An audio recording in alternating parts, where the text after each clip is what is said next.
Hi hello welcome to our channel Tummi ముచ్చట్లు.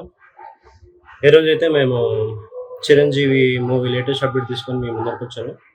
So ఈ వీడియోలోకి వెళ్ళే ముందు ఫస్ట్ ఆఫ్ ఆల్ మన ఛానల్ని కొత్తగా ఎవరైనా చూసే సబ్స్క్రైబర్ ప్లీజ్ సబ్స్క్రైబ్ చేసుకోండి. అలాగే వీడియో చివరిదాకా చూడండి. ఎలా అనిపించిందో కామెంట్ చేయండి. కామెంట్ చేయడం మర్చిపోకండి.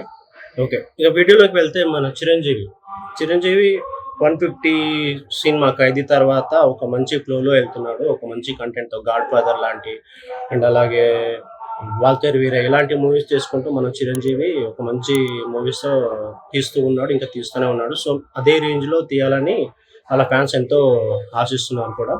అయితే మనకు లాస్ట్ తీసిన 'భోలాశంకర్' సినిమా కొద్దిగా డిసప్పాయింట్ చేసిన విషయం అందరికీ తెలిసిందే. సో దాని తర్వాత మనకు 'విశ్వంబర' వశిష్ఠ గారితో 'విశ్వంబర' సినిమా అనే ఒక ప్రాజెక్ట్ తీసుకొచ్చారు. ఈ సినిమా ఎప్పటి నుంచో షూటింగ్ జరుగుతుంది. మొన్న టీజర్ కూడా రావడం జరిగింది. టీజర్ కూడా బాగానే అనిపించింది. బట్ ఆ టీజర్‌లో చూస్తుంటే మనకు ఒక సోషియో ఫ్యాంటసీ మూవీ అన్నట్టు అందరికి తెలిసిపోయింది. ఇది అందరికి తెలిసిందే. అయితే ఆ మూవీ తర్వాత మనకి ఆ మూవీలో 'త్రిష' హీరోయిన్‌గా నటిస్తుంది. అండ్ మనకి 'ఎంఎం కీరవాణి' సినిమాకి మ్యూజిక్ అందిస్తున్నారు. అండ్ ఈ సినిమా సోషియో ఫ్యాంటసీ అంటే ఒక మనకు 'జయదేవ్ వీరుడు అతిలోక సుందరి' మూవీ తెలుసు కదా! శ్రీదేవితో నటించిన 'జయదేవ్ వీరుడు అతిలోక సుందరి' అలాగే 'అంజి' మూవీ. సో ఆ సోషియో ఫాంటసీ మూవీస్ మనకు చిరంజీవి గారి మూవీస్ అంటే ఆ మూవీస్ కంపల్సరీ గుర్తొస్తాయి. ఇది అందరికీ తెలిసిందే. సో ఈ మూవీస్ తర్వాత ఒక సోషియో ఫాంటసీ మళ్ళీ అలాంటి మూవీ అదే మనకు 'విశ్వంబర' అన్నమాట.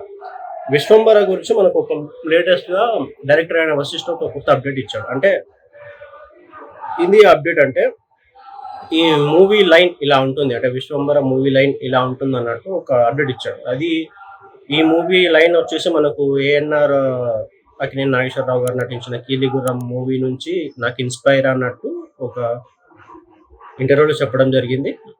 సో ఈ మూవీ యొక్క లైన్ అతనికి ఇన్స్పిరేషన్ అంట 'విశ్వంబర' చిరంజీవి గారి మూవీ.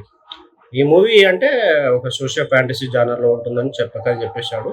అయితే ఇంకోటి ఈ మూవీ స్టోరీ ఏందంటే ఒక హీరోయిన్ కోసం ఒక 14 లోకాలు దాటి ఎలా తీసుకొచ్చాడనేది స్టోరీ లైన్ అన్నట్టు ఒక ఇంటర్వ్యూలో చెప్పడం జరిగింది మనకు డైరెక్టర్ వశిష్ఠ గారు. సో ఈ మూవీ అలాగే గ్రాఫిక్స్ బాగుంటుందని సీజీఎస్ గ్రాఫిక్స్ వర్క్ బాగుంటుందని సీజీ వర్క్ కూడా బాగుంటుందని చెప్పడం జరిగింది. సో ఇది మనకు 'విశ్వంబర' నుంచి కొత్త అప్డేట్. విజువల్ పరంగా బాగుంటుందని టీజర్‌లో చూసి తెలిసిపోయింది. సో మెగాస్టార్ ఫ్యాన్స్ ఎప్పటినుంచో సినిమా కోసం వెయిట్ చేస్తున్నారు. ఇంకా ఎప్పుడు రిలీజ్ చేస్తారో తెలీదు. డేట్ ఏం రాలేదు. బట్ అండ్ ఇంకోటి మన ఒక సాంగ్ కూడా ఇచ్చారు మనకు శ్రీరామనవమి రోజు. ఆ సాంగ్ కూడా చాలా అంటే చాలా హిట్ అయింది ఆడియన్స్‌లో. ఆడియన్స్ చాలా చాలా ఎక్సైట్‌గా ఫీల్ అవుతున్నారు. ఆ సాంగ్ తర్వాత ఇంకా అప్డేట్ ఇంకేమొస్తుందని. సో ఇదే ఈ కొత్త అప్డేట్. మూవీ స్టోరీ లైన్ అయితే వశిష్ఠ చెప్పడం జరిగింది. అండ్ అలాగే ఇంతకుముందు చెప్పినట్టు ఈ మూవీలో మీకు 'త్రిష' హీరోయిన్‌గా నటిస్తుంది. 'త్రిష' హీరోయిన్‌గా నటిస్తుంది. సో మనకు మన చిరంజీవి గారినైతే ఒక మాస్ లుక్‌లో చూపించాడు మనకు 'విశ్వంబర' డైరెక్టర్ అయిన వశిష్ఠ. ఎంఎం కీరవాణి మ్యూజిక్ అందిస్తున్నాడు. సో ఈ మూవీ అయితే బాగుంటుందని కోరుకుందాం. సో బాగుండాలనే కోరుకుందాం. అలాగే ట్రైలర్ ఇంకెప్పుడు రిలీజ్ అవుతుందో, సినిమా డేట్ కూడా ఇంకేం అనౌన్స్ చేయలేదు. చూడాలి ఎప్పుడు రిలీజ్ అవుతుందో. బట్ నాకు తెలిసి ఆగస్ట్ ఆర్ సెప్టెంబర్‌లో మేబీ ఉండొచ్చు. తెలీదు బట్ అనుకుంటున్నాను. చూద్దాం. సినిమా కోసం అయితే ఫ్యాన్స్, మెగాస్టార్ ఫ్యాన్స్ అందరూ ఫ్యాన్స్ చాలా ఈగర్‌గా వెయిట్ చేస్తున్నారు. ఎప్పుడొస్తుందా అని. ఇది లేటెస్ట్ అప్డేట్ చిరంజీవి గారి యొక్క 'విశ్వంబర' లేటెస్ట్ అప్డేట్. ఇలాంటి లేటెస్ట్ అప్డేట్ కోసం మన ఛానల్‌ని ఫిల్మీ ముచ్చట్లు ఛానల్‌ని సబ్స్క్రైబ్ చేసుకోండి. అలాగే కామెంట్ చేయడం మర్చిపోకండి. Thank you for watching this video.